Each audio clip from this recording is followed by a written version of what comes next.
Not crazy about a studio background for your headshot, but you don't have the time or budget for a location shoot? What do? Watch this video for some great options when it comes to customizing your background for your headshot. Thanks for stopping by. I'm Scott Lawrence, your Detroit headshot and portrait photographer. For the best headshot tips and tricks, please subscribe and ring that bell so you'll be notified when new videos are released. If you've watched my earlier videos, you'll know that I believe that a simple background is always a good bet when it comes to your professional headshot, especially if it's your only image, something that you're only using on LinkedIn, your company website, for example. In my studio here, I'll use plain seamless background paper, maybe a different color or two here and there. Sometimes I'll use the wall, which works pretty well. And sometimes I also use my hand-painted backdrops. All these options give a great, simple, polished look while keeping the focus exclusively on you. So that's pretty much the job of a background in a headshot. It shouldn't be distracting. So you're saying that's nice and all, but can we shoot outside? We can shoot outside. However, there are a few things to keep in mind. Outdoor setups can add a lot of cost and time to an otherwise pretty simple headshot session. My professional clients tend to be pretty busy people. Lawyers, doctors, accountants, consultants, they've all got places to be, people to see, that sort of thing. So carving out a few hours on a specific date and time of day, if you want the best light, is tricky at best. And that doesn't account for factors out of our control, like the weather. From a business standpoint, blocking out time away from your clients is a lot of lost revenue. And you can start to see now why a studio session may make a lot more sense. Okay, so you still want to know, can we Photoshop it? And yes, the answer is absolutely yes. I'm happy to offer a background swap option to my clients.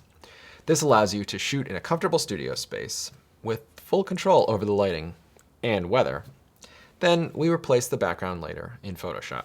In addition to the simple convenience, a background swap adds a lot of consistency when shooting in different locations. So say you've got offices in multiple cities or multiple offices even in the same city. Replacing the background is a great way to keep everything super consistent across any of the offices. So what backgrounds are possible? Well, as you probably know, there are a ton of stock images out there. Now, we'll be only using properly licensed images or images that I've shot myself. This keeps the legal department off your back and ensures that photographers are properly compensated. Artists have to eat. Here are a few ideas to get you started. You could go with a good corporate office look, something like this.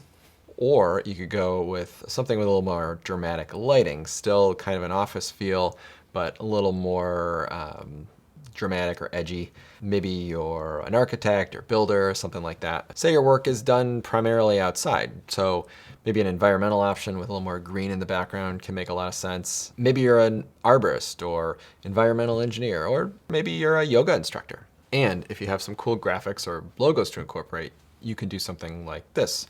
Another option to keep in mind is just the idea of getting an image with no background. We call these transparent images or transparent PNGs if you're familiar with the file types.